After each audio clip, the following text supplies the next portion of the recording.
Bienvenue dans l'école au grand air, le podcast qui explore la classe du dehors. Entre forêt et cours de récréation, nous vous proposons avec cette série de podcasts de découvrir comment la nature devient une salle de classe vivante.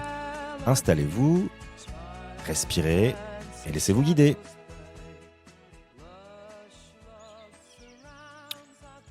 Aujourd'hui, dans notre deuxième épisode, nous allons parler de comment faire le grand saut et essayer d'identifier ensemble les étapes incontournables pour se lancer dans la classe du dehors.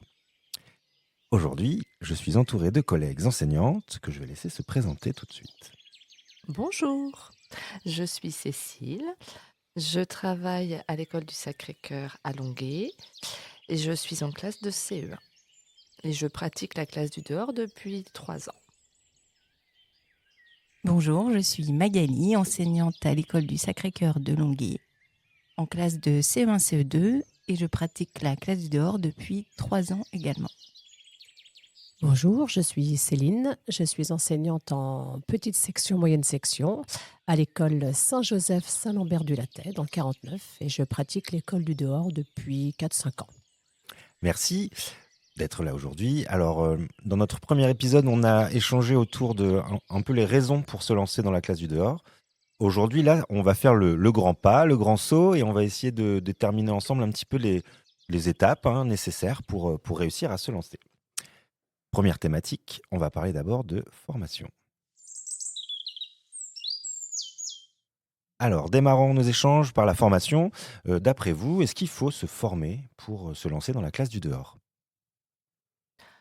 Moi je trouve que c'est un petit peu rassurant de se dire bon, je vais me former comme ça, je vais pas faire de bêtises.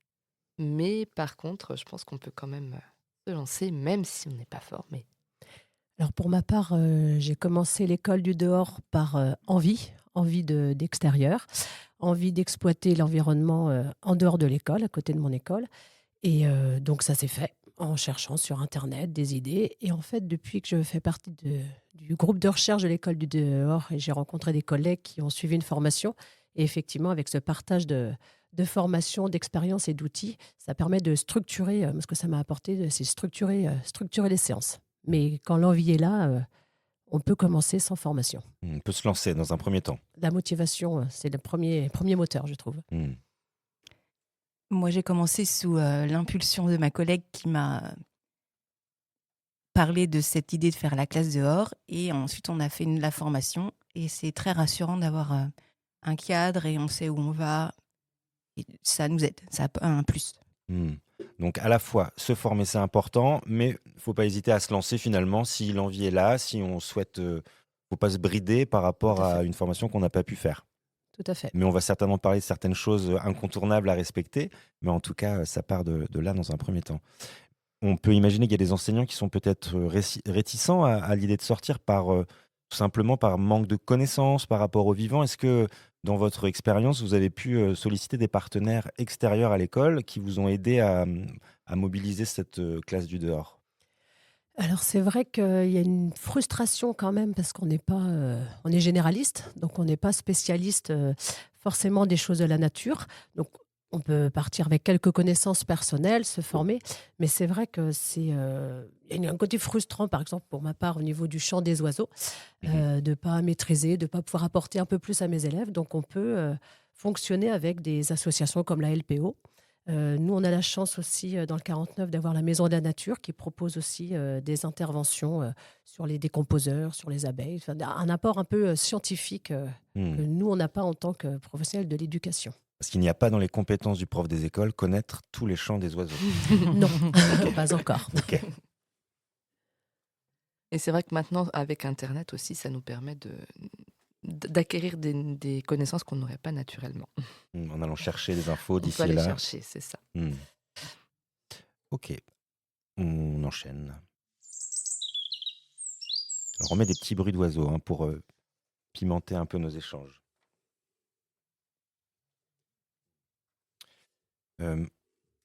Vous êtes formé, vous êtes motivé à sortir, mais est-ce que vous invitez tous les enseignants à faire la classe du dehors ? Est-ce que ce que vous avez fait pour vous, vous invitez tous les enseignants à le faire aussi ? Alors Oui, j'encouragerais tout le monde à sortir, mais il faut le sentir. Faut pas aller dehors, pour un effet de mode, ou faut vraiment le sentir, se sentir bien dans la nature, se dire qu'on sort de la classe, mais il faut qu'on soit apte à gérer la classe en dehors. Enfin, il faut vraiment que ça corresponde à sa personne.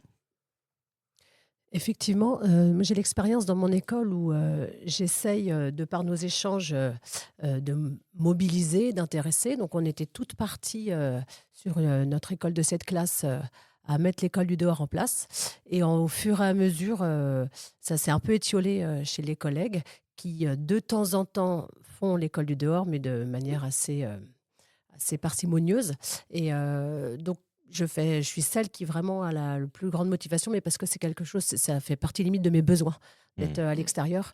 Donc, comme tu disais, Magali, on peut inviter tout le monde par la richesse de ce moment-là, mais il y a vraiment quelque chose d'intrinsèque, je pense, de motivation et puis de sensibilité à ça. Donc, non, je pense que tout le monde ne peut pas avoir une école du dehors pérenne s'il n'y a pas l'envie. C'est comme toute pédagogie finalement, j'ai l'impression. Oui, et puis moi je dirais en plus que l'avantage là, en classe du dehors, c'est pas forcément classe nature non plus. On a une collègue, nous, sur notre école, qui aime bien aller dehors pour faire certaines choses, m'a dit, mais moi je me vois pas faire de la classe nature comme vous faites toutes les semaines. Bah, au moins faire un peu classe dehors, c'est quand même déjà un bon début. Et la définition de la classe du dehors, c'est faire classe dehors par tout temps, toute saison, de manière régulière. Donc il y a cette histoire de régularité qui est à prendre en compte, et c'est peut-être ça aussi qui fait que parfois c'est compliqué pour certains enseignants de mettre ça dans un emploi du temps, tout simplement. Ah, effectivement, je pense qu'il faut un engagement. Moi, j'ai commencé en y allant une fois par saison. Donc, c'était intéressant pour voir les changements de la Mm. nature au niveau des saisons. Mais ça ne parlait pas aux élèves. Et à partir du moment où je suis passée à un rendez-vous tous les 15 jours, ça a commencé à donner du sens. Et depuis cette année, c'est toutes les semaines. Et c'est un rendez-vous attendu par les enfants, par les parents. Ils savent aussi, le jeudi, on se prépare physiquement, on s'habille en conséquence. Et cette régularité fait qu'une fois que c'est inscrit dans l'emploi du temps, eh ben, ça fait partie du rythme de la semaine, quoi. Mm. Donc emploi du temps, envie, et maintenant on peut parler du lieu. Est-ce que le lieu il est important? Parce qu'il y a plein de lieux différents. Est-ce que vous pouvez un peu nous parler de ça? Ah, c'est vrai que nous, quand on s'est lancé, on s'est dit, ah, on se lancera si on trouve un lieu qui est adapté, quoi. C'est important d'avoir un lieu un petit peu sécurisé, d'avoir aussi quelques repères un peu plus naturels, d'avoir des arbres, c'est quand même pas mal. Après, ce n'est pas une obligation non plus. On peut faire classe du dehors sans être dans un lieu nature. Une école du dehors, c'est aussi une école dans le village. L'idée, c'est de sortir des murs de la classe. On peut aussi investir la cour de récréation, faire par exemple une séance de mesure dans le bac à sable. Ça fait partie de l'école du dehors. Une séance de repérage spatial, de l'orientation dans le village, les formes géométriques en maternelle dans le village avec les panneaux, les pierres, tout ce qu'on peut trouver dans l'environnement. Donc, avoir un lieu nature avec une prairie, un bois, c'est formidable, mais il ne faut pas que ce soit un frein s'il n'y a pas à côté de l'école. Donc on peut sortir de la classe sans investir pour vous un endroit de nature forcément. Complètement. Oui. Et dans le premier épisode, on a parlé de ce que ça apportait, la classe du dehors, que ça apporte des choses en termes d'apprentissage, parce qu'on peut faire dans la nature des choses qu'on ne ferait pas forcément, ou à l'extérieur en tout cas, si j'entends bien ce que vous dites, des choses qu'on peut faire différemment de la classe. Ça apporte un lien avec la nature, donc il y a peut-être différents éléments à prendre en compte avec le lieu. On ne fera pas toujours la même chose en fonction du lieu dans lequel on va se trouver, si je résume. Tout à fait. Puis quand on connaît bien son lieu, on sait que ça, on peut faire parce qu'on a, par exemple, travaillé. On parlait peut-être dans le premier podcast, on parlait de la numération. Pour travailler la numération, on a souvent besoin de petits trésors de la nature. S'il n'y en a pas dans l'espace, il faut peut-être faire autrement, quoi. Des petits glands, des petites fleurs, Les cailloux. des cailloux. Ok. Donc tous les lieux ne se valent pas. Donc les critères à prendre en compte. Si on a un endroit, là on a une école avec des enseignants qui veulent se lancer et ils ont identifié un lieu qui est à l'extérieur de l'école, qui correspond. C'est quoi les critères à prendre en compte pour pouvoir accéder à ce lieu-là?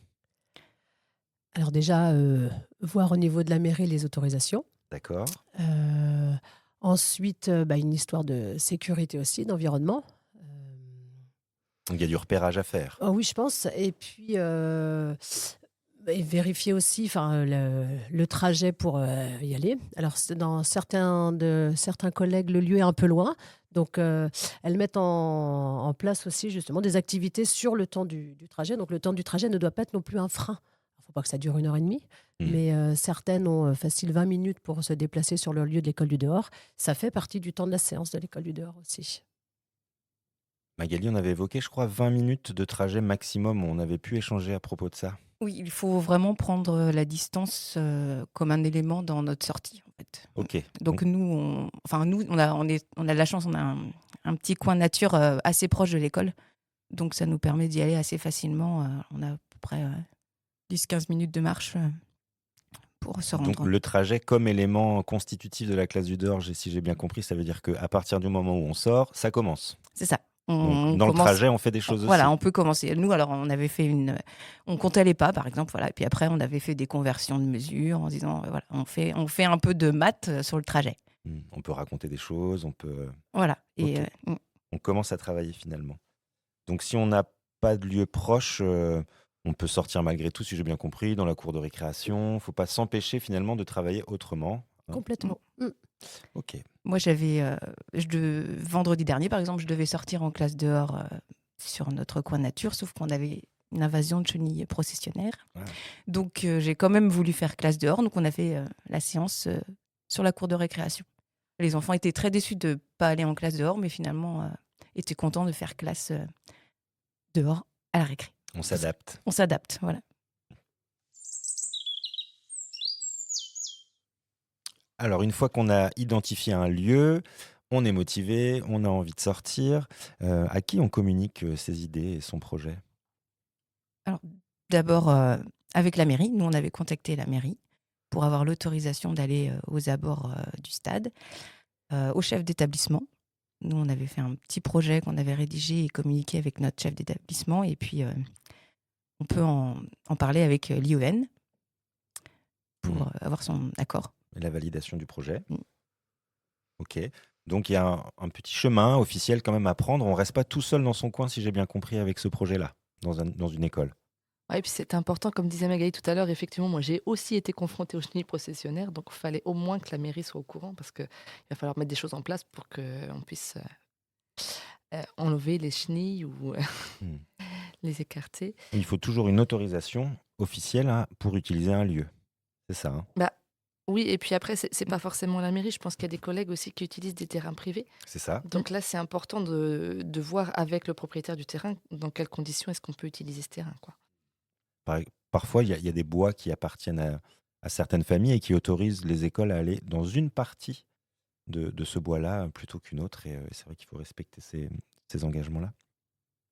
Donc, on a communiqué auprès de ses collègues, son directeur, l'IEN. Est-ce qu'on communique aussi auprès d'autres personnes, la communauté éducative dans son ensemble, par exemple? Des parents, peut-être aussi, les premiers concernés.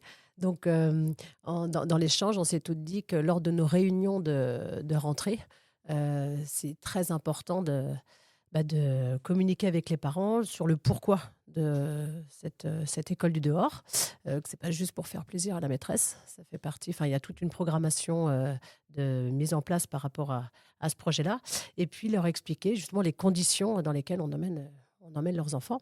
Et je pense que ce sera l'objet d'un autre podcast, mais de voir comment on Quel prépare. merveilleux teaser, effectivement.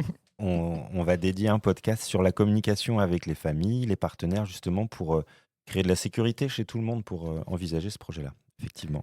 Et moi, je rajoutais aussi que la communauté éducative, c'est aussi les ASEM et les AESH qui aident les enfants en difficulté. Et c'est important d'avoir aussi leur aval parce qu'elles sortent avec nous aussi, quoi.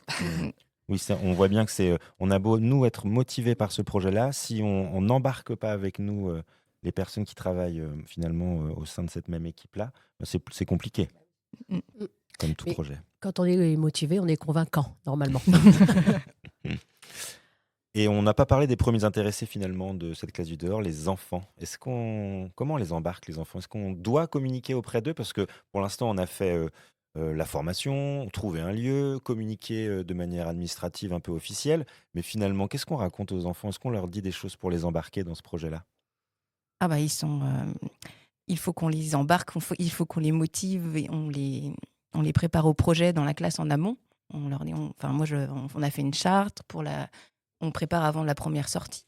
Donc on présente d'abord aux parents. Enfin moi on avait fonctionné comme ça, on présentait aux parents et après on avait présenté aux enfants le projet. Donc il faut vraiment avoir un projet et qu'ils soient motivés pour les emmener. Et c'est important de partir de leurs besoins, de leurs demandes pour qu'ils y trouvent leur compte aussi, quoi. On va pas plaquer juste notre sortie parce que nous, ça nous fait plaisir. On travaille en amont sur la motivation des enfants. Souvent, c'est assez facile parce qu'ils sont tous assez motivés, sauf quand il fait froid et qu'on reste un petit peu longtemps dehors.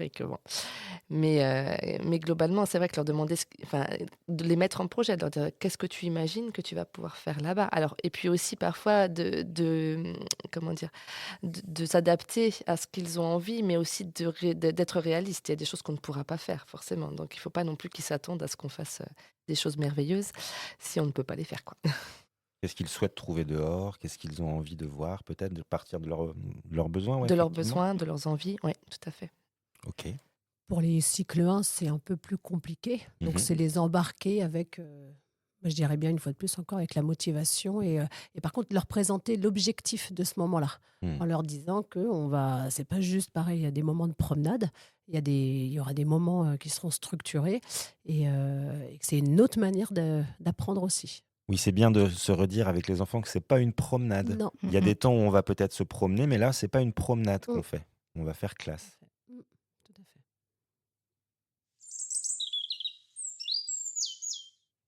Dernière étape, peut-être, quand on pense son projet, c'est qu'est-ce qu'on va y faire finalement? Les apprentissages. Qu'est-ce qu'on peut travailler dehors? Qu'est-ce qu'on a envie de travailler dehors? Est-ce que par quoi vous avez commencé, vous, quand vous êtes lancé? Est-ce qu'il y a des choses tout de suite qui se sont un peu imposées à vous? Ou alors des choses peut-être assez simples à mettre en place dans un premier temps avec les enfants? Je dirais que pour les cycles 1, d'abord la découverte de l'environnement, de l'endroit où on est. Moi, j'ai la chance, côté de mon école, d'avoir 2 espaces possibles pour faire l'école du dehors et 2 espaces magnifiques. Donc, les premières séances sont dédiées justement à prendre contact avec le lieu, les différents endroits, les différentes règles. Et les premières séances aussi d'activités sont dédiées souvent au sens. On travaille l'ouïe, la vue et le toucher. Et le goût des fois. Mais vraiment commencer par le sens. Mais après, c'est ce qu'on disait dans le podcast 1, c'est vraiment le champ de tous les possibles et tous les domaines sont abordables à l'école du dehors. Mais commencer par appréhender l'environnement, en tout cas, Oui. avec les cycles 1. Alors moi en cycle 2, je crois que mes premières séances, ça devait être de l'art, du land art. On avait commencé du land art et après plus facilement pour moi les mathématiques, la numération, les tables de multiplication.